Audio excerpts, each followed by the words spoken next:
What is up everybody. आज के इस वीडियो ट्यूटोरियल के अंदर हम लोग देखने वाले हैं सीक्यूलाइट विद पाइथन कनेक्शन। हम इस पूरी वीडियो के अंदर एक ही वीडियो के अंदर हम लोग समझेंगे कि सीक्यूलाइट किस तरह से इस्तेमाल करेंगे और पाइथन को कैसे हम अपने डेटाबेस के साथ कनेक्ट करेंगे। तो होता क्या है डेटाबेस। डेटाबेस बेसिकली आप ऐसे कह सकते हैं कि एक ऐसी जगह होगी जहाँ पे आपका डेटा रखा जाएगा। अब इसके लिए हम फाइल हैंडलिंग का इस्तेमाल भी कर सकते हैं आप कहेंगे, बट फाइल हैंडलिंग के अंदर जो डेटा से रिलेटेड ऑपरेशंस हैं वो इतने अच्छे से परफॉर्म नहीं हो पाते जितने अच्छे से जो ऑपरेशंस हैं वो होते हैं हमारे परफॉर्म डेटाबेस के अंदर। तो सबसे पहले तो हमें क्या करना पड़ेगा, सीक्यूलाइट डाउनलोड करना पड़ेगा। तो बेसिकली सीक्यूलाइट क्या है, सीक्यूलाइट एक डेटाबेस ही है, डेटाबेस मैनेजमेंट सिस्टम है। तो उसे डाउनलोड करने के लिए हम जाएंगे अपने क्रोमियम ब्राउजर के अंदर और यहाँ पे जाकर मैं लिखूंगा यहाँ पे https:// और यहाँ पे आगे हम लिखेंगे सीक्यूलाइट www.org। और यहाँ पे मैं जैसे सर्च करूँगा तो आप देखेंगे कि सीक्यूलाइट की जो ऑफिशियल साइट है वो खुल जाएगी। वहाँ से हम सीक्यूलाइट को फर्स्ट ऑफ ऑल डाउनलोड करेंगे। अब सीक्यूलाइट ही क्यों चुना मैंने यहाँ पे, क्योंकि सीक्यूलाइट जो है वो एक लाइट वेट डेटाबेस है। अगर आपका कंप्यूटर छोटा भी है तो उसमें भी बढ़िया से चल जाएगा। तो मैं उसके होम पेज पे जाऊँगा। सबसे पहले तो होम पेज पर आने के बाद हम जल्दी जल्दी से करेंगे क्या, इसे डाउनलोड कर लेंगे। मेरे कंप्यूटर में पहले से जो डाउनलोडेड है मैं आपको जस्ट बता रहा हूँ। तो यहाँ पे आपको जाना है डाउनलोड वाले ऑप्शन पर। डाउनलोड वाले ऑप्शन पर जाने के बाद आपको क्या करना है, यहाँ पे अलग अलग ऑप्शंस मिलेंगे। तो आपको कहाँ पे आना है, यहाँ पे pre compiled binary for Windows पर जाना है। यहाँ पे pre compiled binaries for Windows पर जाने के बाद आपको क्या करना है, यहाँ पे जो हमारे पास सीक्यूलाइट टूल्स Win32 है इसको आपको डाउनलोड कर लेना। मैं यहाँ पे डाउनलोड नहीं कर रहा हूँ, 1.82 MB की सिर्फ ऐप है। तो आप इसे डाउनलोड कर लीजिए क्योंकि मैंने इसे पहले से इंस्टॉल कर रखा है। इसको डाउनलोड करने के बाद आपको एक जिप फाइल डाउनलोड होगी, आपको उसे एक्सट्रैक्ट कर लेना है। आप किसी भी ड्राइव में कर सकते हैं, जैसे कि मैंने यहाँ पे अपनी डी ड्राइव के अंदर से किया। आप देखेंगे अगर इसे, तो यहाँ पे मैंने इसे क्या किया, एक्सट्रैक्ट किया है। तो इससे क्या होगा कि हम इसका इस्तेमाल कर पाएंगे। और अब होता क्या है कि जब आप इसे इंस्टॉल करेंगे ना, तो आपको बताता हूँ मैं यहाँ पे। तो मैं माई कंप्यूटर पे जाने के बाद डी पे जाता हूँ और यहाँ पे जाऊँगा मैं सीक्यूलाइट के अंदर। तो जो अभी हमने इंस्टॉल किया है बेसिकली ये हमारा सीक्यूलाइट का एक टूल है जो कि क्या करता है, सीक्यूलाइट को चलाता है बट एक पावर शेल के अंदर, कमांड प्रॉम्प्ट के अंदर चलाता है। तो हम अगर देखना चाहते हैं, अगर हम देखना चाहेंगे कि हमारे डेटाबेस में क्या क्या चेंजेस आ रही हैं ग्राफिकल यूजर इंटरफेस के थ्रू, तो उसके लिए हमें क्या करना पड़ेगा, डीबी ब्राउजर को डाउनलोड करना पड़ेगा। तो डीबी ब्राउजर को डाउनलोड करने के लिए मैं फिर से जाऊँगा एक नए टैब के ऊपर और यहाँ पे जाने के बाद हम क्या टाइप करेंगे, यहाँ पे हम लिखेंगे https:// और यहाँ पे लिखेंगे sequelitebrowser.org। जैसे मैं यहाँ पे क्लिक करूँगा तो आप देखेंगे कि हम इसकी वेबसाइट पे आ जाएंगे।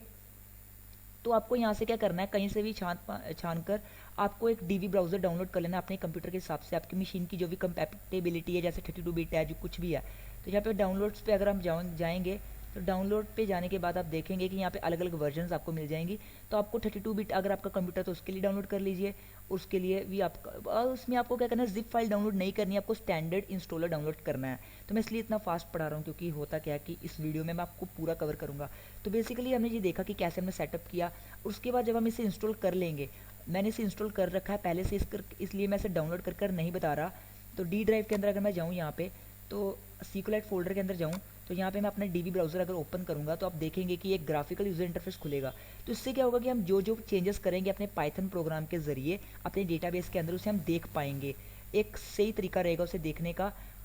तो इसलिए मैंने इस डीबी ब्राउज़र को भी इंस्टॉल किया है। तो थोड़ा टाइम ले रहा है ओपन होते हुए, आई डोंट नो किस लिए ये टाइम ले रहा है। अभी देख लेते हैं क्यों टाइम लगा रहा है ये। तो मैं इसे क्लोज़ कर दूँ पहले। तो उसने जो बहुत ज़्यादा टाइम लगा दिया, आई थिंक मुझे इसे फिर से ओपन करना चाहिए। या फिर तो जब ये ओपन होगा तो होगा क्या, एक ग्राफिकल यूजर इंटरफेस है जिसके ज़रिए आप क्या कर सकते हैं, डेटाबेस में जो जो चेंजेस आपकी आ रही हैं वो कर सकते हैं। सो गाइस, हमने सीक्यूलाइट तो डाउनलोड कर लिया, उसी के साथ हमने एक GUI एप्लीकेशन भी डाउनलोड कर ली जिससे हम अपने डेटाबेस को देख पाएंगे। तो अब हम स्टार्ट करते हैं। तो सबसे पहले मैंने यहाँ पे एक फोल्डर बनाया है, कहाँ पे गए, यहाँ पे रहा python_सीक्यूलाइट नाम का, जिसमें मैंने एक पाइथन फाइल बनाई है। अब जो भी हम काम करेंगे उसमें ही करेंगे। तो मैं इसमें इस फोल्डर को मैंने विजुअल स्टूडियो कोड के अंदर खोल रखा। आप कोई सी भी आईडी इस्तेमाल कर सकते हो, चाहे आप सबलाइम टेक्स्ट का इस्तेमाल करो, चाहे आप पाईचार्म का इस्तेमाल करो। मैं आपको कंपलसरी नहीं कहूँगा कि आप विजुअल स्टूडियो कोड का ही इस्तेमाल करो, कोई भी आईडी का आप इस्तेमाल कर सकते हैं। तो फर्स्ट ऑफ ऑल हम यहाँ पे क्या करेंगे, सीक्यूलाइट 3 को इंपोर्ट कर लेंगे। तो मैं आपको बता दूं कि सीक्यूलाइट 3 क्या है। तो सीक्यूलाइट 3 एक ऐसा मॉड्यूल है हमारे पास पाइथन के अंदर जो क्या है, जिसकी मदद से हम क्या कर सकते हैं, अपने डेटाबेस के साथ कनेक्शन क्रिएट कर सकते हैं। ठीक है, जिसकी मदद से ही हम डेटाबेस के साथ कनेक्शन क्रिएट करेंगे। जो भी टास्क परफॉर्म करवाएंगे अपनी पाइथन ऐप के जरिए, वो सब होंगे परफॉर्म सीक्यूलाइट 3 मॉड्यूल की मदद से ही। तो इसे हम फर्स्ट ऑफ ऑल हमें इंपोर्ट करना पड़ेगा। तो मैं लिखूंगा यहाँ पे इंपोर्ट सीक्यूलाइट 3। तो सीक्यूलाइट 3 को यहाँ पे हम क्या कर लेंगे, इंपोर्ट कर लेंगे। तो SQLite 3 को इंपोर्ट करने के बाद मैं आपको बता दूं कि अब हमें क्यों ज़रूरत पड़ती है डेटाबेस की। तो होता क्या है कि रियल वर्ल्ड एप्लीकेशन जब हम बनाते हैं तो वहाँ पे हमें डेटाबेस की बहुत ज़्यादा ज़रूरत पड़ती है डेटा को हैंडल करने के लिए, लार्ज अमाउंट ऑफ डेटा को स्टोर करवाने के लिए। तो ये बातों को छोड़कर मैं यहाँ पे क्या करता हूँ, इंपोर्ट करता हूँ SQLite को। फर्स्ट ऑफ ऑल हम देखेंगे कि कनेक्शन कैसे क्रिएट होता है। तो कनेक्शन क्रिएट करने का मतलब है कि हमें अपनी पाइथन की जो फाइल है उससे अपने डेटाबेस के साथ कनेक्ट करना पड़ेगा। तो उसके लिए हमें एक डेटाबेस क्रिएट करना पड़ेगा। तो देखिए मैं क्या करूँगा, यहाँ पे एक लिखूँगा, एक CONN नाम का एक वेरिएबल बनाऊँगा। मैं यहाँ पे लिखूँगा SQLite 3 डॉट कनेक्ट। और कनेक्ट क्या करता है, अगर आप इसकी यहाँ पे पढ़ेंगे, अगर आपको यहाँ से दिख रहा है तो मैं थोड़ा जूम आउट कर लूँ पहले तो आप कनेक्ट के अंदर देखो क्या लिखा उसने। इसकी थोड़ी डॉक्यूमेंटेशन देखिए, आप इसकी डॉक्यूमेंटेशन को इंटरनेट से पढ़ सकते हैं। मैं यहाँ पे लिखूँगा कनेक्ट और ये आप यहाँ पे कुछ भी लिख सकते हैं। जैसे मैं यहाँ पे डेटाबेस बना रहा हूँ mydata.db। तो होगा क्या यहाँ पे सिंपली, अब जैसे मैं ये चीज़ लिखूँगा तो हमारा एक डेटाबेस क्रिएट हो जाएगा। मतलब मैंने यहाँ पे किया क्या, मैं लिखा है इंपोर्ट SQLite 3 कि SQLite 3 को इंपोर्ट कर दो। और उसके बाद मैंने लिखा है SQLite 3 डॉट कनेक्ट। और ये कनेक्ट फंक्शन क्या करेगा, जो हमारी ये पाइथन की फाइल है ऐसे हमारे mydata.db नाम के डेटाबेस से क्रिएट कर देगा। तो ये हमारा जो CONN नाम का वेरिएबल है ये रिप्रेजेंट कर रहा है हमारे कनेक्शन को। तो अब आप कहेंगे कि यार इस नाम का तो कोई भी हमारे पास डेटाबेस एग्जिस्ट करता ही नहीं इस फोल्डर के अंदर। तो होता क्या कि अगर कोई इस नाम का डेटाबेस एग्जिस्ट नहीं करेगा तो ये खुद से ही SQLite 3 क्या करेगा, इस नाम का एक डेटाबेस बना देगा और उसके साथ कनेक्शन क्रिएट कर देगा, जैसे हमारे पास फाइल हैंडलिंग में होता है। और अगर ऐसा डेटाबेस पहले से एग्जिस्ट करता है तो उसके साथ कनेक्शन क्रिएट करेगा। अगर मैं इसे सेव करके यहाँ पे रन करूँगा तो आप देखेंगे होगा क्या, मैंने इसे रन किया तो कुछ भी नहीं होगा ऑब्वियसली, बट एक डेटाबेस आप यहाँ पे देखेंगे क्रिएट हो चुका है। तो अब मैं क्या करूँगा, जाऊँगा अपने उसी GUI के ऊपर। तो मैं यहाँ पे D ड्राइव के अंदर आऊँगा और यहाँ पे मैं SQLite फोल्डर के अंदर आने के बाद यहाँ पे इसे ओपन करूँगा। और इसे ओपन करने के बाद हम क्या करेंगे, ये थोड़ा टाइम लेता है ओपन होने में, और उसके अंदर हम ओपन करेंगे अपनी डेटाबेस को। तो बेसिकली एक ग्राफिकल यूजर इंटरफेस है जिसके अंदर आप अपने डेटाबेस को देख सकते हैं। तो यहाँ पे मैं जाने के बाद ओपन डेटाबेस करूँगा और ओपन डेटाबेस करने के बाद हम यहाँ पर जाएंगे डेस्कटॉप के ऊपर। डेस्कटॉप के ऊपर जाने के बाद हम जाएंगे पाइथन SQLite के अंदर, सिलेक्ट कर इसे सिलेक्ट कर लेंगे। तो आप देखेंगे कि जो हमारा डेटाबेस है वो आ चुका है। अब तक हमने इसमें कोई भी टेबल ऐड नहीं किया है। तो आगे हम देखेंगे कि कैसे हम इसमें टेबल ऐड करेंगे और डेटा उसको कैसे इंसर्ट किया था। हमने इसमें देखा, अब के इस ट्यूटोरियल में हम लोगों ने ये समझा कि किस तरह से हम कनेक्शन क्रिएट करेंगे और कनेक्शन क्रिएट किस तरह किया जाता है, तो कैसे कनेक्शन क्रिएट करते हैं। आई होप कि आपको ये समझ आएगा। तो अगले ट्यूटोरियल में हम और भी इसके बारे में समझेंगे। सो गाइज, हम लोगों ने देखा कि किस तरह से हमने डेटाबेस के साथ कनेक्शन क्रिएट किया और अब हम लोग देखेंगे कि कैसे हम लोग डेटाबेस के अंदर डेटा को इंसर्ट करेंगे। उसके लिए फर्स्ट ऑफ ऑल मैं आपको समझाना चाहता हूँ कि टेबल क्या होता है। अगर आप डेटाबेस से वाकिफ़ हैं, अगर आपने पहले भी कुछ डेटाबेस को समझा है तो आपको रिलेशनल डेटाबेस अगर आपने समझा तो आपको ओबियसली समझ होगी। बट अगर किसी ने डेटाबेस पहले से नहीं किया और उसे पाइथन का थोड़ा बहुत पता है तो वो उस वीडियो को देखकर बिल्कुल डेटाबेस के साथ कनेक्ट कर सकता है। तो बेसिकली टेबल होता है हमारे पास डेटाबेस के अंदर टेबल। तो टेबल क्या होता है हमारे पास, आप यूँ समझ सकते हैं कि टेबल एक इस तरह का, आप इसे विजुलाइज कर सकते हैं कि एक डिब्बा है या फिर एक स्प्रेडशीट है और उस टेबल के अंदर हमारे पास क्या होगी, डिफरेंट रोज और कॉलम्स होंगी। ठीक है, टेबल एक क्या है हमारे पास, स्प्रेडशीट की तरह है जिसमें हमारे पास क्या है, डिफरेंट रोज होंगी, डिफरेंट क्या होंगे, कॉलम्स। थोड़ी सी मेरी ड्राइंग अच्छी नहीं इसलिए मैं ऐसा बना रहा हूँ। ये हमारे पास रोज हो गई और जो हमारे पास हॉरिजॉन्टल है वो रोज रहेंगी और जो हमारे पास ऊपर से नीचे आ रही है वो वर्टिकली वो रहेंगे कॉलम्स। तो जो हमारे पास होते हैं इसमें कॉलम्स, उसे हम कहते हैं डेटा एट्रीब्यूट्स। जैसे मान लीजिए हम किसी यूज़र का डेटा इनपुट कर रहे हैं, उसमें हमारे पास यूज़र नेम आ जाएगा। तो मैं यहाँ पे लिखूँगा यूज़र नेम एंड लिख देता हूँ यहाँ पे। तो यूज़र का जो नेम होगा वो इस कॉलम को रिप्रेजेंट करेगा। उसी के साथ साथ हम अगर हम बात करें यहाँ पे यूज़र ईमेल, तो यहाँ पे आ जाएगी यूज़र की ईमेल आईडी। मतलब अलग अलग जो एट्रीब्यूट्स हैं वो कॉलम्स को रिप्रेजेंट करेंगे। कॉलम रिप्रेजेंट करता है अलग अलग एट्रीब्यूट्स को और जो हमारे पास रोज़ है उनके अंदर डेटा जो होगा वो प्रेजेंट होगा। तो मैं आशा करता हूँ को टेबल का कंसेप्ट समझ आया। अब हमें क्या करना होगा, जैसे कि आपने देखा कि हमारे पास जो डेटाबेस था उसके अंदर हमारे पास कोई भी टेबल क्रिएटेड नहीं था। तो हमें फर्स्ट ऑफ ऑल तो क्या करना होगा, एक टेबल क्रिएट करना होगा। तो टेबल क्रिएट करने के लिए क्या है, हमें कमांड देनी पड़ेगी। तो होता क्या हमारे पास SQLite 3 के अंदर, जब पाइथन SQLite के अंदर कोई भी काम हमें परफॉर्म कराना है डेटाबेस से रिलेटेड, हमने यहाँ पे क्या किया, कनेक्शन तो क्रिएट कर दिया। मैं यहाँ पे कमेंट डाल देता हूँ, कनेक्शन हैज़ बीन क्रिएटेड। यहाँ पे हमारा कनेक्शन तो जो क्रिएट हो चुका है, बट अब मुझे क्या करना है, उसी डेटाबेस के अंदर कोई भी टेबल प्रेजेंट नहीं है। वो टेबल तो हमें चाहिए ही अगर हमें क्या करना है, उस टेबल के अंदर डेट वैल्यूज़ इंसर्ट करनी है। तो उसके लिए मैं क्या करूँगा, यहाँ पे सिंपली करेंगे क्या, हम यहाँ पे हम एक टेबल क्रिएट करेंगे। तो अब होता क्या है कि जो भी हमें कमांड देनी होती है वो हम देते हैं एग्जीक्यूट फंक्शन के थ्रू। और एग्जीक्यूट फंक्शन किसके ज़रिए चलता है? एग्जीक्यूट फंक्शन चलता है कर्सर के ज़रिए। अब कर्सर क्या है? तो ये चीज़ें आपको थोड़ी नई लग रही होंगी, बट कर्सर कुछ नहीं है। यूँ समझ के चलिए कि हमें कोई भी टास्क परफॉर्म करवाना है तो वो कर्सर के थ्रू ही परफॉर्म होगा। तो यहाँ पे मैं क्या करूँगा, कर्सर बना लूँगा। तो कर्सर बना कैसे बनाया जाता है, मैं यहाँ पे लिखूँगा सी इक्वल्स टू कर्सर। ठीक है, अगर मैं यहाँ पे इसकी थोड़ी सी डॉक्यूमेंटेशन को पढ़ूंगा, आप देखेंगे क्या आ रहा है यहाँ पे कि return a cursor for the connection. मतलब कर्सर आप इस तरह से समझ सकते हैं कि एक ऐसी चीज़ है हमारे पास पाइथन के अंदर जिसकी मदद से हम अपने डेटाबेस के अंदर सभी ऑपरेशंस परफॉर्म कराएंगे।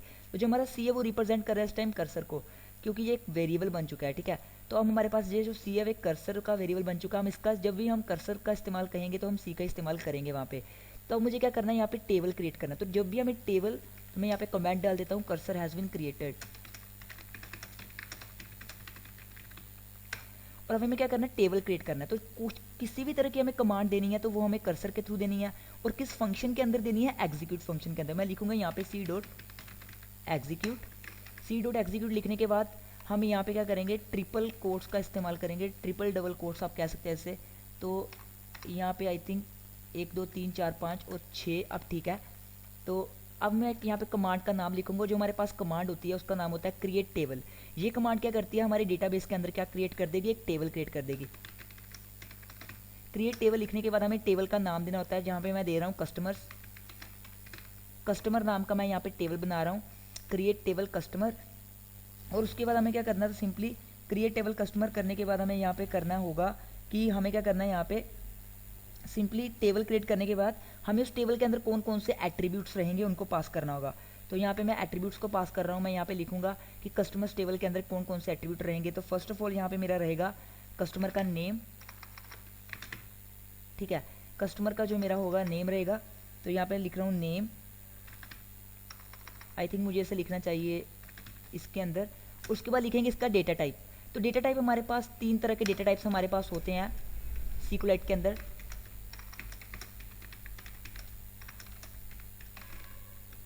Types of data types in SQLite। तो कौन कौन से 5 हमारे पास डेटा टाइप हैं। एक हमारे पास होता है नल, उसके बाद हमारे पास आता है इंटीजर, उसके बाद हमारे पास आता है रियल, उसके बाद हमारे पास आता है टेक्स्ट, और उसके बाद हमारे पास आता है ब्लब। अब यहाँ पे आप कहेंगे नल क्या है, तो नल का मतलब अगर कोई वैल्यू एग्जिस्ट नहीं करती उसका डेटा टाइप हमारे पास नल रहेगा। इंटीजर का मतलब आप समझ सकते हैं कोई भी इंटीजर वैल्यू 1 2 3 4। रियल का मतलब है कोई भी फ्लोट वैल्यू हो सकती है जिसमें डेसिमल पॉइंट हो। टेक्स्ट का मतलब कोई भी स्ट्रिंग हो सकता है। उसके साथ ब्लब का मतलब क्या होता है, ब्लब का मतलब बेसिकली यहाँ पे होता है ब्लोब होता है। आई थिंक ब्लब नहीं होता, हाँ, इसका मतलब है किसी भी तरह की इमेज या फिर किसी भी तरह की कोई MP3 फाइल। तो मैंने यहाँ पे सिंपली किया क्या कि एक टेबल क्रिएट किया। मैंने लिखा क्रिएट टेबल, उस टेबल का नाम मैंने रखा यहाँ पे कस्टमर। कस्टमर टेबल को मैंने यहाँ पे क्या कर दिया, क्रिएट कर दिया। उसके अंदर मैं क्या करूँगा, अलग अलग एट्रीब्यूट्स पास करूँगा कि टेबल्स के एट्रीब्यूट्स क्या रहेंगे। तो मैं यहाँ पे लिखूँगा कि C_name। ठीक है, तो कस्टमर का जो नेम होगा वो क्या रहेगा, बेसिकली एक टेक्स्ट रहेगा। उसका डेटा मैंने टेक्स्ट स्पेसिफाई कर दिया। उसके बाद मैं लिखूँगा यहाँ पे कि उसका जो हमारे पास लास्ट नेम जो हमारा होगा वो भी एक टेक्स्ट ही रहेगा। और उसी के साथ साथ मैं यहाँ पे लिखूँगा ईमेल, C_email। और जो वो हमारा ईमेल होगा वो भी क्या रहेगा, हमारे पास टेक्स्ट ही रहेगा। तो सिंपली मैंने किया क्या, यहाँ पे मैंने कहा कि एक टेबल क्रिएट कर दो हमारे किस डेटाबेस के अंदर, MyData.db डेटाबेस के अंदर। और उसमें हमें एट्रीब्यूट्स कौन कौन से ऐड करने हैं, टेबल के अंदर जो कॉलम्स कौन कौन से रहेंगे, एक C_name, एक C_last name रहेगा, और उसी के साथ साथ C_email रहेगा। तो इससे मेरा क्या होगा, सिंपली यहाँ पे टेबल जो क्रिएट हो जाएगा। बट टेबल क्रिएट करने के बाद हमें कुछ चेंजेस को सेव करना होता है। ठीक है, आप यूँ समझ लीजिए कि हमें ये काम करने के बाद इन सब जो चीज़ें हमने की है इन्हें सेव करना होगा। उसके लिए मैं क्या करूँगा, यहाँ पे सिंपली लिखूँगा कनेक्शन डॉट कमिट। हमें कनेक्शन को कमिट करना होगा, और उसी के साथ साथ मुझे क्या करना होगा, यहाँ पे कनेक्शन को क्लोज भी करना होगा। अगर आप कनेक्शन को क्लोज ना भी करें तो भी क्या होगा, हमारे पास कनेक्शन ऑटोमेटिकली क्लोज हो जाता है। बट ये एक अच्छी प्रैक्टिस है कि कनेक्शन को हम क्लोज कर दें। सिंपली इस तरह से हम बना सकते हैं। हमने कहा कि क्रिएट टेबल कमांड का इस्तेमाल करो। उसके बाद हमने क्या करा, यहाँ पे नाम दे दिया कि किस नाम का हमें टेबल क्रिएट करना। उसके बाद उस टेबल के अंदर कौन कौन से एट्रीब्यूट्स और उनके डेटा टाइप कौन कौन से रहेंगे वो लिख दिए। तो इस तरह से हमारा क्या होगा, एक टेबल होगा वो क्रिएट हो जाएगा। अगर मैं इसे सेव कर अब रन करूँगा, तो सेव करके जैसे मैं इसे रन करूँगा तो ऑब्वियसली कुछ भी नहीं होगा यहाँ पे। बट ओके, तो यहाँ मैंने एक गलती कर दी, शायद नहीं, कुछ गलती नहीं किया मैंने, सही किया हमने सब कुछ। तो यहाँ पे हमारा क्या होगा, अगर मैं जाऊँगा यहाँ पे अपने उसी फोल्डर के अंदर जहाँ पे मेरा डीबी ब्राउज़र पड़ा है, डीबी ब्राउज़र के अंदर जाने के बाद मैं ओपन कर लूँगा इस डेटाबेस फाइल को। मैं यहाँ पे जाकर फाइल पे ओपन डेटाबेस पर जाकर क्या करूँगा, यहाँ पे जो मेरे पास डेस्कटॉप पे फोल्डर पड़ा है पाइथन सिकोलाइट, माई डेटा को सिलेक्ट करूँगा और आप देखेंगे कि यहाँ पे हमारे पास टेबल क्रिएट हो चुका है। एक कस्टमर नाम का जो टेबल वो क्रिएट हो चुका है। उसके अंदर देखिए एट्रीब्यूट्स भी ऐड हो चुके हैं, कस्टमर का नेम, कस्टमर का लास्ट नेम और कस्टमर का ईमेल। तो मैं आशा करता हूँ आपको ये चीज़ समझ आई कि किस तरह से हमने एक टेबल क्रिएट किया। आगे हम लोग देखेंगे कि कैसे हम इस टेबल के अंदर जो है वो डेटा इंसर्ट करेंगे अलग अलग। तो यहाँ पे हमने टेबल को क्रिएट कर लिया है, ठीक है। तो सिंपली टेबल क्रिएट करने के लिए हमने खास कुछ नहीं किया, सिंपली हमें कमांड का इस्तेमाल करना पड़ा, क्रिएट टेबल कमांड का। और कमांड चलाने के लिए हमें एग्जीक्यूट फंक्शन चाहिए और एग्जीक्यूट फंक्शन चलेगा कर्सर के जरिए। तो कर्सर हमने क्रिएट किया कर्सर फंक्शन का इस्तेमाल कर उसके बाद हमें दिया कि इस नाम का हमें टेबल क्रिएट करना है। उसके बाद हमने कहा दिया कि जो हमारे पास एट्रीब्यूट्स रहेंगे वो जे वाले एट्रीब्यूट्स रहेंगे। तो मैं आशा करता हूँ आपको अच्छा लगा। तो अगले ट्यूटोरियल में देखेंगे कैसे डेटा इंसर्ट किया जाता है। सो गाइस, हम लोगों ने देखा कि कैसे हम लोगों ने अपने डेटाबेस को कनेक्ट किया अपने पाइथन फाइल के साथ। उसी के साथ साथ हम लोगों ने देखा कि कैसे हम लोगों ने एक टेबल क्रिएट किया अपने डेटाबेस के अंदर। तो हमारे डेटाबेस के अंदर कुछ इस तरह का टेबल क्रिएट हुआ कस्टमर नाम का। हमने क्रिएट टेबल कमांड का इस्तेमाल किया है, किसका, क्रिएट टेबल कमांड का इस्तेमाल, ताकि हम क्या कर सकें, एक टेबल को क्रिएट कर सकें। अब हम देखेंगे कि कैसे हम क्या करेंगे। टेबल तो हमारे पास क्या क्रिएट हो चुका है, अब हमें क्या करना है, इसको मिटा देना चाहिए क्योंकि हमारे डेटाबेस के अंदर टेबल पहले से क्रिएटेड है। अब हम देखेंगे कि कैसे हम लोग क्या करेंगे, इंसर्ट करेंगे डेटा को।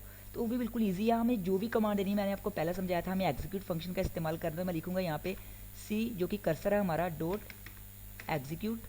तो अगर आप इसकी डॉक्यूमेंटेशन में थोड़ा सा पढ़ोगे तो क्या आएगा, देखिए, एग्जीक्यूट एसक्यूएल स्टेटमेंट। तो ये एसक्यूएलाइट की जो हमारे पास कमांड्स होती हैं उसको क्या करता है, आप कह सकते हो उसको एग्जीक्यूट करता है। तो हमारे पास जो कमांड होती है डेटा इंसर्ट करने के लिए वो होती है हमारे पास इंसर्ट इनटू कमांड, ठीक है, इंसर्ट इनटू। तो अब हमें क्या करना है, इस टेबल के अंदर डेटा इंसर्ट करना है, इस टेबल के अंदर रिकॉर्ड को इंसर्ट करना है।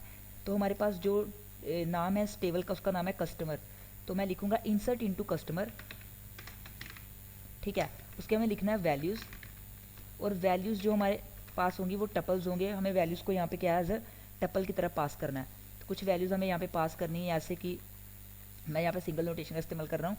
तो हमें किस किस चीज़ की वैल्यू को पास करना है, फर्स्ट ऑफ ऑल तो हमें C_name, यानी कि हमें क्या करना है, यहाँ पे जो हमारे पास कस्टमर का नेम हो वो पास करना है। सपोज कर लीजिए मैं कस्टमर का नेम जो यहाँ पे शिवाय पास कर रहा हूँ, और उसी के साथ साथ मैं यहाँ पे क्या कर रहा हूँ, कस्टमर का नेम पास करने के बाद हमारे पास आ जाता है जो हमारे पास कस्टमर का लास्ट नेम है। तो यहाँ पे मैं शर्मा पास कर रहा हूँ, उसी के साथ साथ हमारे पास यहाँ पे आ जाता है ईमेल। तो यहाँ पे ईमेल ऐड करने के लिए मैं लिखूंगा यहाँ पे शिवाय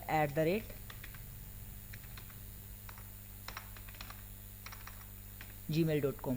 तो किया क्या यहाँ पे मैंने कहा यहाँ पे इंसर्ट इनटू कस्टमर, कि कस्टमर टेबल के अंदर इंसर्ट कर दो कुछ वैल्यूज़ को, वो रिस्पेक्टिवली हमारे पास जो वैल्यूज़ रहेंगी वो ये रहेंगी। तो अब जैसे मैं इस प्रोग्राम को सेव कर यहाँ पे रन करूँगा तो आप देखेंगे होगा क्या कि कुछ यहाँ तो कुछ नहीं होगा, बट यहाँ पे भी अब तक कुछ नहीं होगा क्योंकि मैं यहाँ पे क्या करना पड़ेगा, रिफ्रेश करना पड़ेगा। जैसे मैंने यहाँ पे रिफ्रेश किया तो अब देखिए कि हमारे जो डेटाबेस के अंदर टेबल है उसके अंदर क्या हो चुका है, हमारे पास अलग अलग जो डेटा की वैल्यूज़, यानी कि जो हमारे पास रिकॉर्ड है वो इंसर्ट हो चुका है। तो हम लोगों ने देखा कि कैसे हम लोग एक सिंगल रिकॉर्ड इंसर्ट कर सकते हैं। उसी के साथ साथ अगर मैं इसी स्टेटमेंट को कॉपी कर देता, यहाँ पे कॉपी करने के बजाय मैं यहाँ पे कुछ और लिख देता, यहाँ पे मैं लिख देता रोहित और शर्मा ही रहने देता हूँ, यहाँ पे रोहित @gmail.com कर देता मैं यहाँ पे। तो हमारे पास होगा क्या, इससे मैं फिर से रन करूँगा तो होगा क्या कि एक और क्या हमारे पास डेटा जो वो ऐड हो जाएगा। अगर मैं फिर से इसे रिफ्रेश करूँगा तो 2 डेटा ऐड हो चुके हैं, आप देख सकते हैं रोहित शर्मा, और इसकी जो आईडी है वो आ चुकी होगी। तो सिंपली क्या है कि इस तरह से हम इंसर्ट इनटू कमांड का इस्तेमाल करके हमारे पास जो सिकोलाइट का टेबल है उसके अंदर का हम क्या कर सकते हैं, एक सिंगल एंट्री ऐड कर सकते हैं। अगले ट्यूटोरियल्स में हम लोग देखेंगे कि कैसे हम लोग क्या है नंबर ऑफ एंट्रीज को ऐड कर पाएंगे अपने डेटाबेस के टेबल के अंदर। तो देखेंगे अगली वीडियो में नहीं, इसी वीडियो के अंदर, क्योंकि इस एक ही वीडियो में सब कुछ समझाने वाला हूँ। तो अगले पार्ट में हम देखेंगे। तो गाइज हम लोगों ने देखा कि कैसे हम लोगों ने एक सिंगल रिकॉर्ड को इंसर्ट किया अपने डेटाबेस के अंदर। अब लोग देखेंगे कि कैसे हम मल्टीपल रिकॉर्ड्स को इंसर्ट करेंगे अपने डेटाबेस के अंदर। तो फर्स्ट ऑफ ऑल तो मैं इस लाइन को क्या कर दूंगा, कमेंट आउट कर दूंगा कंट्रोल C दबाकर। तो अब हम मल्टीपल रिकॉर्ड्स को इंसर्ट करेंगे। सपोज कर लीजिए मेरे पास क्या मैनी अंडरस्कोर कस्टमर्स नाम की एक लिस्ट है, ठीक है। तो इस लिस्ट के अंदर हमारे पास क्या टपल्स हैं अलग अलग। तो मान लीजिए 3 टपल्स रख लेते हैं अब के लिए हम। तो इसके अंदर मुझे क्या क्या पास करना होगा, तो फर्स्ट ऑफ ऑल हमारे डेटाबेस के अंदर एट्रीब्यूट्स कौन कौन से हैं, कस्टमर का नेम, कस्टमर का लास्ट नेम और ईमेल। तो मैं यहाँ पे नेम दे रहा हूँ, यानी कि मान लीजिए मेरे पास नेम है रामू, ठीक है। उसके बाद लास्ट नेम मेरे पास क्या है, कुमार, और ईमेल मेरे पास ramu@gmail.com, ठीक है। उसी के साथ साथ मैं यहाँ पे कर दूंगा इसे कॉपी, कंट्रोल सी के साथ यहाँ पे से कॉपी करूँगा और यहाँ पे पेस्ट कर दूंगा, और रामू की जगह मैं यहाँ पे शामू कर लेता हूँ।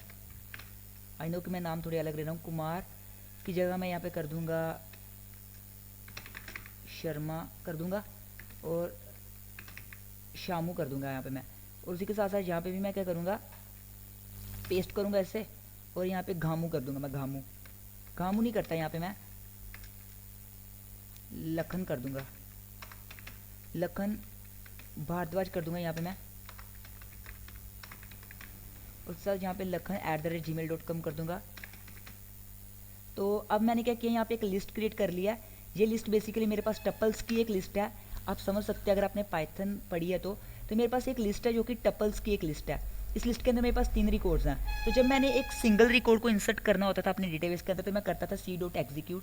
अब मुझे क्या करना है, नंबर ऑफ रिकॉर्ड्स को करना है यहाँ पे। तो मैं यहाँ पे क्या लिखूंगा, सिंपली लिखूंगा c.execute मैनी। तो ये क्या करता है, रिपीटेडली एग्जीक्यूट करता है एसक्यूएल स्टेटमेंट को। तो एग्जीक्यूट मैनी क्या करेगा, इसका इस्तेमाल हम तब करेंगे जब हमें क्या करना होगा, नंबर ऑफ रिकॉर्ड्स को, मल्टीपल रिकॉर्ड्स को इंसर्ट करना होगा। तो मैं लिखूंगा यहाँ पे इंसर्ट इनटू, तो मेरा जो टेबल उसका नाम है कस्टमर, और ये उसकी वैल्यूज़ होंगी। अब यहाँ पे मैं क्या करूँगा, कुछ प्लेस होल्डर दूंगा। तो प्लेस होल्डर जो हमारे पास होता है SQLite के अंदर वो होता है क्वेश्चन मार्क। तो मैं यहाँ पे यहाँ क्वेश्चन मार्क लगा रहा हूँ 3, क्योंकि हमारे पास 3 ही एट्रीब्यूट्स हैं। तो मैं आपको समझाता हूँ मैंने यहाँ पे क्या किया। तो ये लिखने के बाद यहाँ पे मैं कोमा लगाऊंगा, और यहाँ पे अपना जो मैनी अंडरस्कोर कस्टमर्स हैं उसे यहाँ पे पास कर दूंगा। तो सिंपली मैंने क्या किया, यहाँ पे अगर मुझे एक सिंगल रिकॉर्ड को इंसर्ट करना है तो मैं इस्तेमाल करता हूँ एग्जीक्यूट फंक्शन का। अगर मुझे मल्टीपल रिकॉर्ड्स को इंसर्ट करना है अपने डेटाबेस के टेबल के अंदर, तो मुझे यहाँ पे एग्जीक्यूट मैनी फंक्शन का इस्तेमाल करना पड़ेगा। तो मैंने यहाँ पे लिखा इंसर्ट इनटू कस्टमर, और उसकी जो वैल्यूज़ होंगी वो क्या रहेंगी, मैनी कस्टमर्स, मतलब एक लिस्ट के अंदर। तो यहाँ पे क्वेश्चन मार्क्स की जगह किस किस चीज़ की वैल्यू आएगी, फर्स्ट ऑफ ऑल हमारी पहली जो हमारे पास आइटम है जो है ये वाली, उसकी वैल्यूज आएंगी, उसके बाद दूसरी, उसके बाद तीसरी। जब मैं इसे सेव कर रन करूँगा तो आप देखेंगे कि तीनों के तीनों रिकॉर्ड्स जो हमारे इस लिस्ट के अंदर है वो हमारे इंसर्ट हो जाएंगे। तो अब आएंगे हम यहाँ पे। अब तक तो यहाँ पे कोई चेंज, जैसे मैं रिफ्रेश करूँगा तो आप देखेंगे रामू, शामू और लखन का जो डेटा है वो इंसर्ट हो चुका है। तो हमने यहाँ पे देखा कि कैसे हम मल्टीपल रिकॉर्ड्स को इंसर्ट करेंगे, जस्ट हमने इस फंक्शन को चेंज किया, एग्जीक्यूट मैनी किया है। तो इस तरह से हम क्या कर सकते हैं, मल्टीपल रिकॉर्ड्स को इंसर्ट कर सकते हैं अपने डेटाबेस के अंदर। तो मैं आशा करता हूँ आपको ये चीज़ समझ आई। सो गाइज, मल्टीपल रिकॉर्ड्स को इंसर्ट करने के बाद अब आ जाती है कि कैसे हम लोग जो है रिकॉर्ड्स को इस डेटाबेस से अपने पाइथन प्रोग्राम के अंदर एक्सेस करेंगे। तो ये बिल्कुल ही ईजी सा काम है। मैं आपको बताता हूँ कि आपको क्या करना है।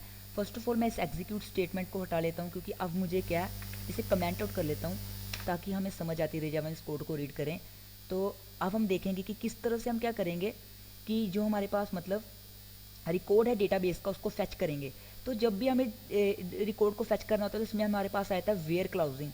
तो वेयर क्लाउजिंग तो मैं आपको अगली वीडियो में बताऊंगा, उससे पहले मैं आपको बता देता हूँ कि सिलेक्ट स्टेटमेंट क्या होती है। तो फर्स्ट ऑफ ऑल हमें क्या करना पड़ेगा, यहाँ पे सिलेक्ट स्टेटमेंट चलानी पड़ेगी। मैं आपको बताता हूँ कि आपको क्या करना है। आपको फर्स्ट ऑफ ऑल लिखना है c.execute, और यहाँ पे आपको एक कमांड लिखनी होती है। उस कमांड का नाम होता है हमारे पास सिलेक्ट स्टार फ्रॉम कस्टमर। अब इसका क्या मतलब है, देखिए कस्टमर हमारे पास टेबल है एक डेटाबेस के अंदर। जब हम लिखते हैं ये कमांड है सिलेक्ट स्टार फ्रॉम कस्टमर, अब हो सकता है कि हमारे डेटाबेस के अंदर कई नंबर ऑफ टेबल्स हों, तो हमें किस टेबल को एक्सेस करना है, किस टेबल के कंटेंट को एक्सेस करना है, वो हम यहाँ पे ऐसे सिलेक्ट करके करेंगे।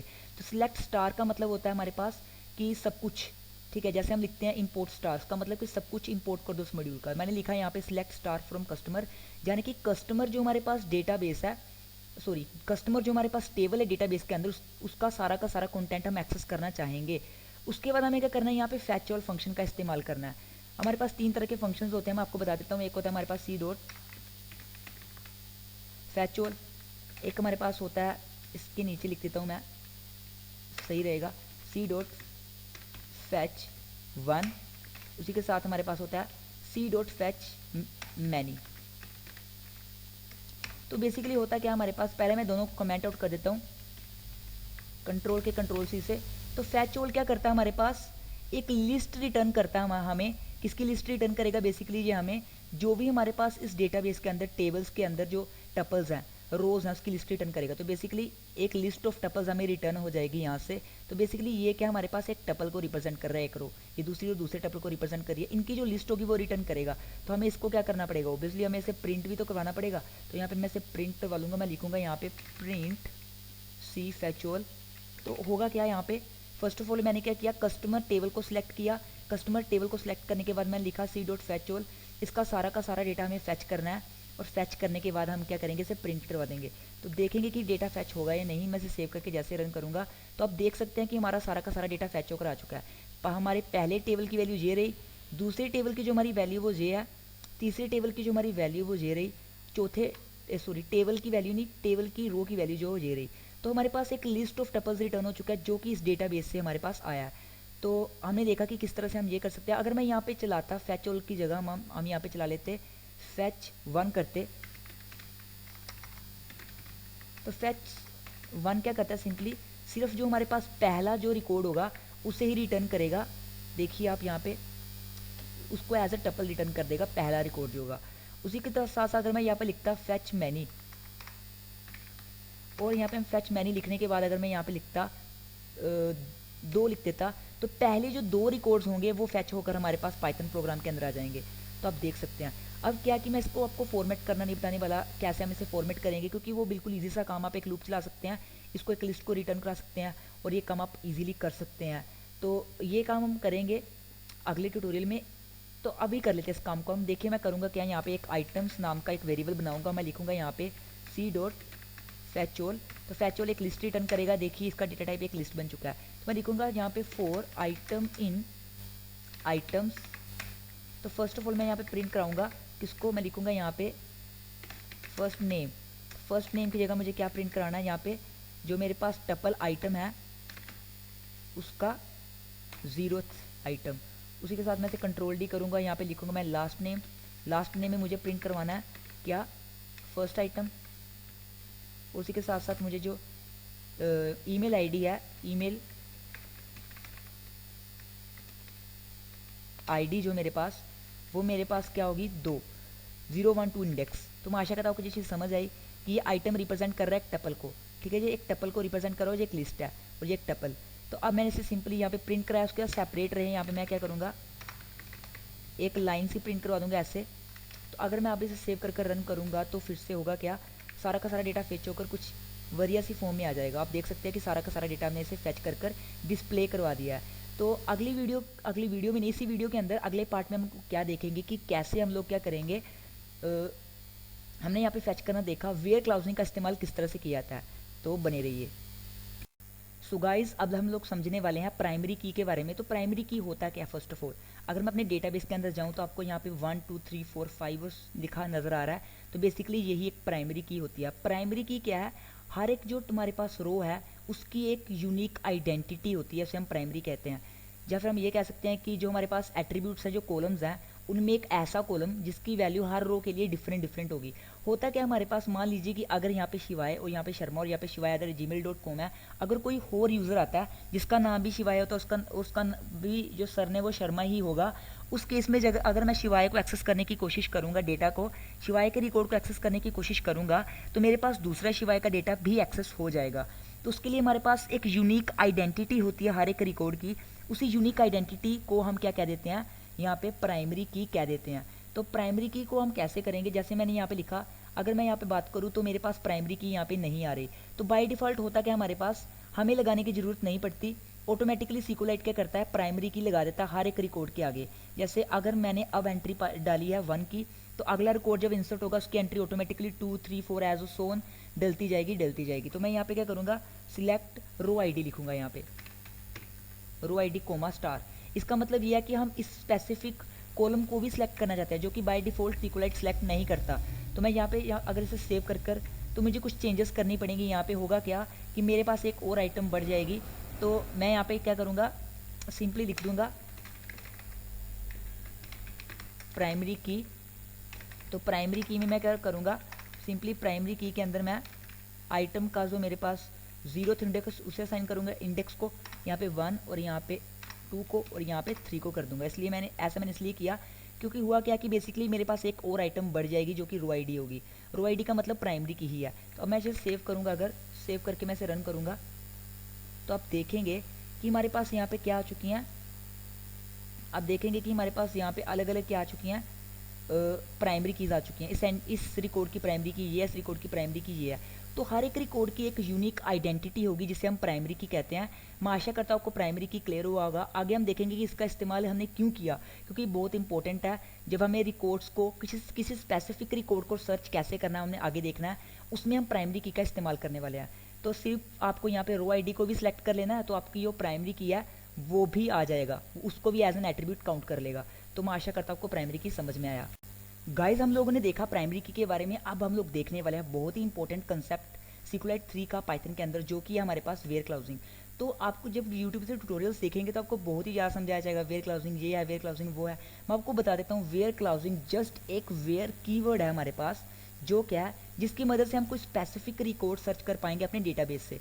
तो होता क्या है, जब हमारे पास एक टेबल है, इस टेबल के अंदर अगर आप देखेंगे, इसके अंदर आप देखेंगे अगर, तो हमारे पास क्या है, अलग अलग रिकॉर्ड्स हैं। पहला रिकॉर्ड, दूसरा रिकॉर्ड, तीसरा रिकॉर्ड। अगर मैं कोई स्पेसिफिक रिकॉर्ड को यहाँ पे प्रिंट करवाना चाहूँगा तो मैं कैसे करवाना चाहूँगा, कैसे कर सकता हूँ मैं। तो मैंने यहाँ पे किया select row I D star from customer.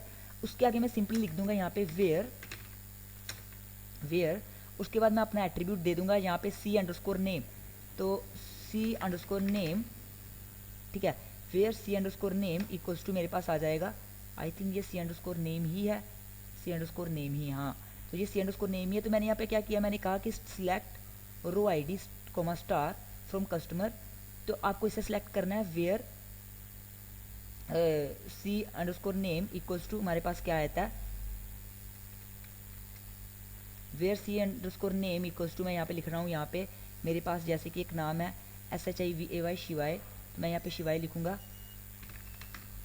इससे होगा क्या, सिंपली ये सिर्फ उसी रिकॉर्ड को लेकर आएगा, वेयर C_name इक्वल्स टू शिवाय। तो यहाँ पे C_name हमारे पास एट्रीब्यूट है जो इस डेटाबेस के अंदर आप देख सकते हैं प्रेजेंट है।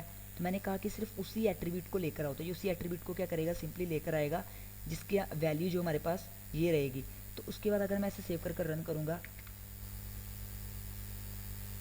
तो आप देखेंगे कि हमारे पास सिर्फ वही एट्रीब्यूट आया, इसका नाम है हमारे पास यहाँ पे शिवा है। अगर मैं इसकी जगह लिख देता यहाँ पे कुछ और, जैसे मैं यहाँ पे रामू लिख देता, मैं इसे सेव कर फिर से रन करता, तो आप देखेंगे तीसरे नंबर वाली हमारे पास क्या आई, रिकॉर्ड आई। यहाँ पे रामू की रिकॉर्ड हमारे पास आ चुकी है। तो वेयर क्लाउजिंग कुछ नहीं है, जस्ट एक कीवर्ड है वेयर, जिसकी मदद से हम स्पेसिफाई कर देते हैं कि हमारे जो टेबल है, इस टेबल के अंदर से सिर्फ तुम्हें ये ही डेटा को लेकर आना है, इस पर्टिकुलर एट्रीब्यूट को लेकर आना है। उसी के साथ साथ हम यहाँ पे कुछ भी दे सकते थे। अगर मैं यहाँ पे सीरियल नंबर दे देता तो मुझे यहाँ पे लिखना पड़ता वेयर रो आई डी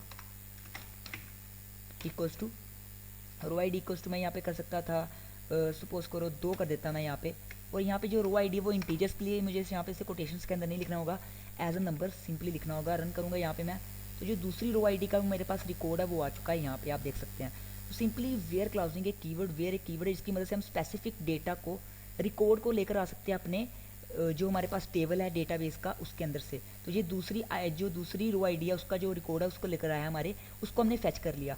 तो इसका आप किसी भी तरह के ऑपरेटर्स का इस्तेमाल कर सकते हैं, greater than, less than, logical operators, greater than as, less than as, जैसे जहाँ पे आप इसका इस्तेमाल करेंगे रियल वर्ल्ड के एप्लीकेशंस बनाते हुए आपको ये समझ आ जाएगा। तो अगर मैं यहाँ पे ऐसा भी कर सकता हूँ, वेयर, मैं यहाँ पे लिख देता वेयर C_name लाइक, मैं लिख देता यहाँ पे SH और परसेंटेज। इसका मतलब क्या है कि तुम्हें सिर्फ वो वाला डेटा लेकर आना है। यहाँ पे जो हमारा कस्टमर का नेम है वो कुछ इस तरह का है, लाइक का मतलब है कुछ इस तरह का जो SH से स्टार्ट हो रहा है। उसके बाद परसेंटेज लगाने का मतलब ये है कि ये हमारा SH से स्टार्ट हो रहा है। जैसे मैं इसे सेव कर यहाँ पे रन करूँगा, आप देखेंगे होगा क्या, यहाँ पे हमारा उसका ही डेटा आएगा शिवाय का। अगर मैं यहाँ पे लिखता RA परसेंटेज, तो मैं इसे सेव करता, रन करता तो आप देखते सिर्फ रामू का डेटा आ जाएगा। तो इस तरह से आप ये कर सकते हैं। मैं आशा करता हूँ आपको ये समझ आया कि कैसे हम लोग क्या करेंगे, वेयर क्लाउजिंग का इस्तेमाल करेंगे। मैं फिलहाल यहाँ पे क्या करूँगा, वेयर C_name इक्वल्स टू कर दूंगा यहाँ पे, तो मुझे शिवाय का डेटा में मिल जाएगा। तो इस तरह से आप कोई स्पेसिफिक डेटा को जो क्या कर सकते हैं, लेकर आ सकते हैं, फैच कर सकते हैं किसी स्पेसिफिक डेटा को अपने रिकॉर्ड से। तो मैंने वहाँ यही किया, यहाँ पे एक स्पेसिफिक डेटा को सर्च कर लिया। मैंने कहा कि वेयर सी एंड को नेम इक्वल्स टू शिवाय, कि उसी डेटा को लेकर आओ जिसका जो कस्टमर नेम है वो शिवाय है। तो उसी डेटा को वो क्या किया, उसने फेच किया। इस तरह से हम पर्टिकुलर डेटा को लेकर आ सकते हैं। मैं आशा करता हूँ आपको वेयर क्लाउजिंग का बेसिक को समझ आया ही होगा। तो सिंपली ये होता है हमारे पास वेयर क्लाउजिंग। सो गाइज, हम लोगों ने देखा कि वेयर क्लाउजिंग क्या होती है। अब हम देखेंगे कि कैसे हम लोग डेटा अपडेट करेंगे। तो डेटा को अपडेट करने के लिए फर्स्ट ऑफ ऑल मैं यहाँ पे क्या करता हूँ, इसको कमेंट आउट कर देता हूँ क्योंकि ये लिस्ट मेरे किसी काम की नहीं है। तो डेटा को अपडेट करने के लिए मैं क्या करूँगा, यहाँ पे एक कमांड का इस्तेमाल करूँगा। तो मैं यहाँ पे सिंपली लिखूँगा क्या, मैं लिखूँगा यहाँ पे लिखूँगा सी डॉट एग्जीक्यूट। और अगर हमें डेटा को अपडेट करना होता है तब हम इस्तेमाल करते हैं अपडेट, किसका, अपडेट फंक्शन का इस्तेमाल करते हैं, सॉरी अपडेट कमांड का इस्तेमाल करेंगे हम यहाँ पे। अगर हमें डेटा को अपडेट करना है तो ट्रिपल कोट्स यहाँ पे लगा रहा हूँ मैं। तो मैं सिंपली यहाँ पे क्या करूँगा, लिखूँगा अपडेट टेबल। तो कौन सा टेबल मुझे अपडेट करना है, यहाँ पे कस्टमर टेबल को अपडेट करना है। तो मैं लिखूँगा सेट। मान लीजिए कि मुझे क्या करना है, जो मेरे पास शिवाय की रिकॉर्ड की वैल्यू, फर्स्ट रिकॉर्ड में जो शिवाय की वैल्यू है, इसे मुझे सेट कर देना है किससे नाम से, मोहन नाम से सेट कर देना है। तो मैं लिखूँगा यहाँ पे set C underscore name equals to, तो सी अंडरस्कोर नेम को मैं यहाँ पे मोहन कर दूंगा, ठीक है। तो मैं लिखूँगा यहाँ पे अपडेट कर दो कस्टमर टेबल को, सेट कर दो सी अंडरस्कोर नेम की जो वैल्यू से मोहन, कहाँ पे, वेयर, जो हमारे पास सी अंडरस्कोर नेम है, या फिर मैं यहाँ पे लिख दूँगा रो आईडी। तो रो आईडी में यहाँ पे नहीं लिख रहा है, यहाँ पे लिख रहा हूँ मैं C underscore name, where C underscore name equals to क्या, हमारे पास सिंपली जो हमारे पास सी अंडरस्कोर नेम जो है वो है SHAVAY। तो यहाँ पे मैं ऐसा लिखूँगा। तो बेसिकली होगा क्या इस कमांड के चलने से, मैंने कहा कि अपडेट कर दो इस टेबल को, जो कस्टमर टेबल है उसे अपडेट कर दो, इस डेटाबेस के कस्टमर टेबल को अपडेट करेगा। सेट कर दो जो हमारे पास कस्टमर का नेम है उसे मोहन सेट कर दो, और कौन से रिकॉर्ड के जो फर्स्ट नेम को तुम्हें मोहन सेट करना है, जिस रिकॉर्ड में जो फर्स्ट नेम शिवाय होगा। तो अगर मैं इसे सेव कर रन करूँगा तो मैं आशा करता हूँ एरर ना ही आए। तो अब देखेंगे हम कि होगा क्या। तो यहाँ पे हुआ क्या, बेसिकली ऐसा इसलिए हुआ क्योंकि मैंने यहाँ पे सिलेक्ट ही नहीं किया था। अगर मैं अपने डेटाबेस पर जाकर यहाँ पे से रिफ्रेश करूँगा तो ओबियसली यहाँ पे चेंज क्रिएट हो जाएगा, यहाँ पे मोहन आ चुका है। बट ये प्रिंट इसलिए नहीं हुआ क्योंकि मैंने इसे सिलेक्ट नहीं किया था। यहाँ पर आकर मुझे यहाँ पे एक काम करना पड़ेगा, लिखना पड़ेगा कनेक्शन डॉट ओमिट करना पड़ेगा। और उसके बाद मान लीजिए मोहन की जगह, अब मोहन नाम का तो कोई होगा नहीं, इसलिए मोहन की जगह मैं कर दूंगा यहाँ पे मान लीजिए मैं कहूँगा कि मोहन जहाँ पे भी है वहाँ पे मुझे क्या सेट कर देना है, काका सेट कर देना है। तो कनेक्शन डॉट कॉमिट लगाने के बाद मुझे एक काम और करना पड़ेगा, क्योंकि मैं डेटा को फैच करूँ इसलिए मुझे सी डॉट एग्जीक्यूट करना पड़ेगा। और उसके अंदर मुझे लिखना पड़ेगा select row ID comma star from customer. तो ये करने से मुझे फिर ही मेरा डेटा फैच हो पाएगा। अगर मैं इसे अब सेव कर रन करूँगा तो कुछ इस तरह से होगा। अगर आप देखेंगे तो जो मेरा पहला डेटा उसकी जगह काका हो चुका है। देखिए पहले यहाँ पे क्या था, और मोहन था, अब भी मोहन है। जैसे मैं इसे रिफ्रेश करूँगा तो यहाँ पे काका हो चुका है। तो सिंपली क्या, इस तरह से हम अपडेट कर सकते हैं डेटा को। डेटा को अपडेट करने के लिए हमें सिंपली क्या करना पड़ता है, कमांड का इस्तेमाल करना पड़ता है, अपडेट कमांड का। मैंने कहा कि अपडेट कर दो कस्टमर टेबल को और सेट कर दो उसके सी अंडरस्कोर नेम की वैल्यू को किसके इक्वल, काका के इक्वल। और कौन से रिकॉर्ड की तुम्हें जो फर्स्ट नेम है उसकी वैल्यू काके के इक्वल सेट करनी है, जिसकी पहले से वैल्यू मोहन होगी। तो इस तरह से हम क्या कर सकते हैं, डेटा को अपडेट कर सकते हैं अपने किसके अंदर, SQLite के अंदर। मैं आशा करता हूँ आपको ये चीज़ समझ आएगी कैसे हमने डेटा को क्या किया, अपडेट किया। सिंपली हमें लिखना होता है कि अपडेट कर दो इस टेबल को, सेट कर दो इस चीज़ की वैल्यू ये वाली, बट कौन से रिकॉर्ड में सेट करनी है उसकी स्पेसिफिकेशन लिखनी पड़ेगी वेयर क्लाउजिंग का इस्तेमाल कर। तो मैं आशा करता हूँ कुछ चीज़ समझ आई। आगे हम लोग देखेंगे कि कैसे हम लोग क्या है डिलीट करेंगे रिकॉर्ड्स को। हम लोगों ने देखा कि कैसे हम लोग जो है रिकॉर्ड को अपडेट कर सकते हैं। अब हम लोग देखेंगे कि कैसे हम लोग जो है रिकॉर्ड्स को डिलीट करेंगे, क्योंकि डिलीट होना भी बहुत ज़रूरी है रिकॉर्ड्स का। अगर रिकॉर्ड्स मतलब किसी भी रिकॉर्ड को हम कैसे डिलीट करेंगे, तो डिलीट करने के लिए भी हमारे पास सिंपली कमांड होती है। तो यहाँ पे मैं अपडेट की जगह इसको मैं कमेंट आउट कर देता हूँ। यहाँ पे सॉरी मैंने यहाँ पे गलत कर दिया, कंट्रोल से करके इसे कमेंट आउट करूँगा और सिंपली मैं क्या करूँगा आपको बताऊँगा कि कैसे हमें डिलीट करना है। तो डिलीट करने के लिए रिकॉर्ड क्या होता है हमारे पास, मैं यहाँ पे लिखूँगा सी डॉट एग्जीक्यूट। मैं आपको बता दूँ कि यहाँ पे जो सी है वो क्या हमारा कर्सर, तो हम यहाँ पे लिखेंगे डिलीट फ्रॉम। डिलीट फ्रॉम हमें कहाँ से डिलीट करना है, बेसिकली हमें टेबल कस्टमर से डेटा डिलीट करना है। तो मैं लिखूँगा यहाँ पे customer, delete from customer where, मान लीजिए मुझे इस डेटा को डिलीट करना है जिसका सी अंडरस्कोर नेम काका है, तो मैं यहाँ पे लिखूँगा delete from customer where C underscore name equals to, तो मुझे यहाँ पे सिंगल कोट्स में देना पड़ेगा क्या, काका। सिंपली मैंने यहाँ पे कह दिया कि डिलीट कर दो किसको, कस्टमर में से डेटा को डिलीट कर दो। कौन सा डेटा डिलीट करना है हमें, कौन सी रो को हमें डिलीट करना है, बेसिकली जिस रो के अंदर जो है जो हमारा जो फर्स्ट नेम है काका है। तो होगा क्या, सिंपली ये जो हमारी रो है इसके अंदर से होगा क्या कि ये डिलीट हो जाएगी, तो सिंपली ये हमारी ये डिलीट हो जाएगी। तो मैं यहाँ पे इसे सेव करूँगा, अगर सेव करूँगा मैं इसे रन करूँगा जैसे ही, तो आप देखेंगे इसकी आउटपुट कुछ इस तरह से आएगी। तो पहली बार रन होने में थोड़ा टाइम लेता है क्योंकि पाइथन की एक्सटेंशंस लोड करती है, इसलिए थोड़ा टाइम ले रहा है ये, और थोड़ी देर में ये चलेगा। तो ये थोड़ा ज़्यादा ही टाइम ले रहा है, तो ये चलने लगा शायद। हाँ, तो हमारे पास क्या आ जाएगा, देखिए यहाँ पे हमारे पास काका का डेटा नहीं आया। अगर मैं यहाँ पे इसे रिफ़्रेश करूँगा यहाँ पे, तो ये वाला डेटा जो गायब हो जाएगा, ये रिकॉर्ड ही डिलीट हो चुका है। ठीक है, तो इस तरह से हमने क्या किया, इस रिकॉर्ड को क्या कर लिया, यहाँ पे डिलीट कर लिया। मैं आशा करता हूँ आपको ये चीज़ समझ आई। बट यहाँ पे मैंने क्या किया कि जो रिकॉर्ड डिलीट करना है उसे वेयर क्लोजिंग का इस्तेमाल करके स्पेसिफाई कर दिया। उसमें मैंने ये फर्स्ट नेम दिया यानी कि एट्रीब्यूट दिया। बट जनरली हमें क्या करना होगा, यहाँ पर जो हमारा रो आईडी है उसका इस्तेमाल करना होगा। होता क्या, क्योंकि अगर हम रो आईडी का इस्तेमाल यहाँ पे करेंगे तो उससे हमें फ़ायदा ये होगा कि रो आईडी अगर सेम नेम वाला कोई अगर किसी का और किसी रिकॉर्ड में सी अंडरस्कोर नेम यही है तो वो भी डिलीट हो जाएगा। इसलिए हमें हमेशा यहाँ पे रो आईडी का इस्तेमाल करना है। मैं आशा करता हूँ आपको समझ आया कि किस तरह से हमें क्या करना है, रिकॉर्ड को डिलीट करना है। सिंपली डिलीट फ्रॉम, जिस भी टेबल से डिलीट कर उस टेबल का नाम, ठीक है, और कौन से रिकॉर्ड को डिलीट करना उसे स्पेसिफाई करेंगे हम वेयर क्लोजिंग का इस्तेमाल करके। तो आगे हम देखेंगे कि कैसे, अगले कंसेप्ट देखेंगे हम SQLite के। तो बने रहिए इस वीडियो के साथ। सो गाइज, हम लोगों ने देखा कि कैसे हम लोग रिकॉर्ड्स को डिलीट करेंगे। अब हम लोग समझने वाले हैं ऑर्डर बाय के बारे में। ठीक है, तो ऑर्डर बाय के बारे में हम लोग समझने वाले इसके अंदर। तो सबसे पहले मैं क्या करता हूँ, यहाँ पे जो ये वाली कमांड मैंने यहाँ पे लिखी है इसे मैं कमेंट आउट कर दूंगा, कंट्रोल सी से इसे कमेंट आउट करूँगा, और इसी के साथ साथ इसी को भी मैं कमेंट आउट कर दूंगा। तो यहाँ पे मैं क्या करूँगा, select row ID, star from customer, ये बिल्कुल सही है। तो अब मैं क्या करूँगा यहाँ पे, अब अगर मैं इसे सेव कर रन करूँ अभी, तो क्या होगा हमारे पास, सिंपली जो हमारे पास डेटाबेस, हमारे डेटाबेस के अंदर जो भी डेटा है वो टेबल का जो डेटा होगा वो हमें डिस्प्ले हो जाएगा एक सही पैटर्न में जो कि हमने फॉर्मेट किया था। अब होता क्या है कि इसके अंदर अगर आप देखें सीरियल नंबर 2 3 4 5 ये है हमारे पास असेंडिंग ऑर्डर में। ठीक है, तो अगर हम यहाँ पे करें ऑर्डर फ्रॉम ऑर्डर बाय,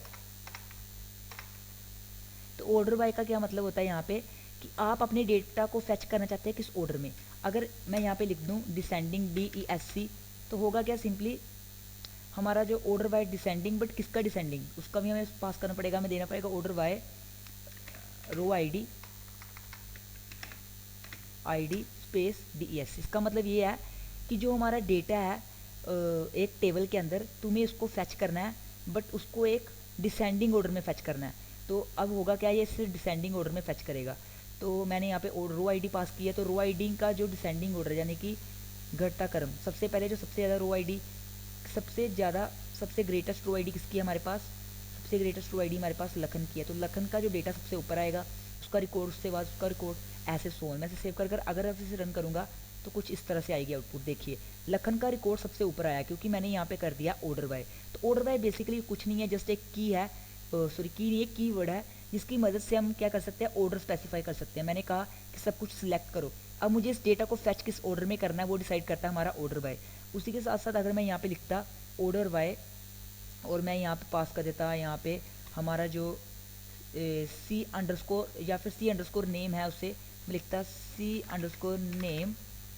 ठीक है, तो होगा क्या हमारे पास अकॉर्डिंग टू अल्फ़ाबेट्स जो डिसेंडिंग ऑर्डर है वो हमारे पास आ जाएगा। तो यहाँ पे मुझे असेंडिंग करना चाहिए, और असेंडिंग के लिए हमारे पास क्या होता है ASC। तो मैं यहाँ पे सेव कर रन करूँगा, आप देखेंगे क्या होगा, कुछ इस तरह से असेंडिंग ऑर्डर आ चुका है। पहले L का आया, फिर R का आया, फिर उसके बाद S का आया। तो मैं आशा करता हूँ आपको समझ आया कि ऑर्डर बाय क्या करता है।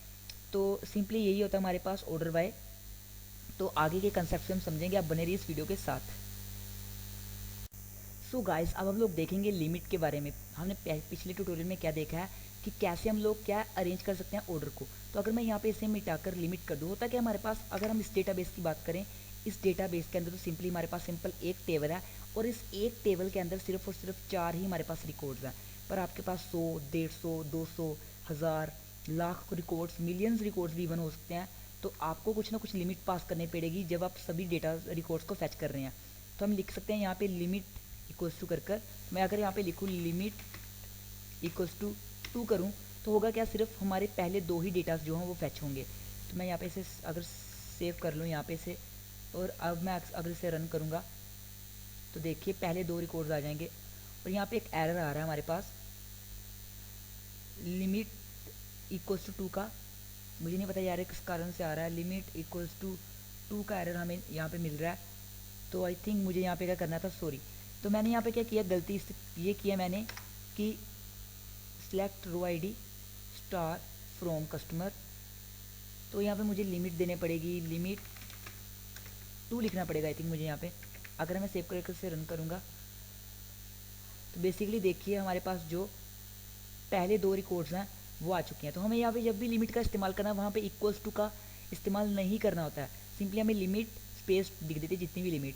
तो इससे होगा क्या कि अगर आपके पास ज़्यादा रिकॉर्ड्स हैं आपके टेबल के अंदर, तो उसमें से आप कुछ स्पेसिफिक रिकॉर्ड्स को दिखाना चाहेंगे, स्पेसिफिक नंबर ऑफ रिकॉर्ड्स, तो यहाँ पे स्पेसिफाई आप कर सकते हैं। यहाँ पे 3 करूँगा तो पहले 3 रिकॉर्ड्स आप देख सकते हैं यहाँ पे आ चुके हैं हमारे पास, फर्स्ट रिकॉर्ड, सेकंड रिकॉर्ड और थर्ड रिकॉर्ड। तो बेसिकली यही है तो हमारे पास लिमिट। और लास्ट जो हमारा कंसेप्ट रह चुका वो है एंड और का कंसेप्ट SQLite के अंदर।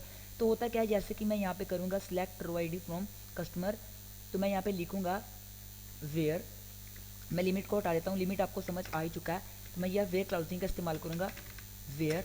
अब मान लीजिए कि मेरे पास क्या है, 2 रिकॉर्ड सेम नाम से है। अब मैं यहाँ पे सेम नाम से नहीं रख रहा, मैं चाहता हूँ कि मेरे पास अगर सेम नाम से अगर एक और रिकॉर्ड होता जिसका फर्स्ट नेम रोहित होता बट लास्ट नेम कुछ और होता, उस केस में मैं एंड और ऑपरेटर्स का इस्तेमाल कर सकता हूँ। मैं लिख सकता हूँ यहाँ पे वेयर C_name इक्वल्स टू क्या होगा, मेरे पास रोहित होगा, एंड C_, लास्ट नेम जो मेरे पास होगा वो क्या होगा, C_, लास्ट नेम मेरा जो होगा वो होगा शर्मा। और उसी के साथ साथ मुझे यहाँ पे एंड जो है वो कैपिटल में लिखना पड़ेगा। तो होगा क्या, सिंपली यहाँ पे एंड ऑपरेटर का मैंने इस्तेमाल किया। एंड ऑपरेटर जैसे हम पाइथन के अंदर इस्तेमाल करते हैं और ऑपरेटर का जैसे हम इस्तेमाल करते हैं, वैसा इसमें है कि अगर हम कुछ स्पेसिफिक डेटा को सर्च कर रहे हैं कुछ कंडीशंस को रखकर कि उसका फर्स्ट नेम रोहित होना चाहिए और सेकंड नेम जो हमारे पास लास्ट नेम जिसे हम कहते हैं वो शर्मा होना चाहिए, फिर ही तो होगा क्या, यहाँ पे एंड इस तरह से चलेगा। ठीक है, तो अब क्या होगा, सिंपली एंड में दोनों कंडीशंस ट्रू होनी चाहिए। तो अगर दोनों कंडीशंस ट्रू होंगी तो वो ही डेटा हम फैच करेंगे, यानी कि इस डेटा को फैच किया जाएगा। मैं आगे से सेव कर यहाँ पे रन कर दूंगा तो आप देखेंगे कि हमारा पहला डेटा फैच हो चुका है। तो मैं आशा करता हूँ कोई वीडियो अच्छी लगी। इस वीडियो के मैंने सारे के सारे कंसेप्ट्स आके कवर किए हैं SQLite के। अगर आपने इस वीडियो को पूरा का पूरा देखा तो नीचे कमेंट जरूर करिएगा कि आपको ये वीडियो कैसी लगी। मैंने सारे कंसेप्ट कवर करने की कोशिश की और आप इससे कुछ भी बना सकते हैं। तो यार प्लीज़ वीडियो को लाइक तो जरूर से कर दीजिएगा, बहुत मेहनत लगी इस वीडियो को बनाने में। कमेंट भी जरूर करिएगा। तो ऐसी नॉलेजेबल वीडियोज़ के लिए आप हमारे चैनल पर जा सकते हैं ईजी स्टडी पर, वहाँ पे आपको ऐसी कुछ वीडियोस मिलेंगी। मैंने वहाँ पे C++ का कोर्स डाला है, मैंने वहाँ पे पाईगेम का कोर्स डाला है, उसी के साथ साथ मैंने वहाँ पे TK इंटर पाइथन में GUI डेवलपमेंट का कोर्स डाला है सीखिए इस चैनल से। तो प्लीज़ यार सब्सक्राइब जरूर से करिएगा। मिलते हैं आपके साथ अगली वीडियो में, तब तक के लिए बाय बाय।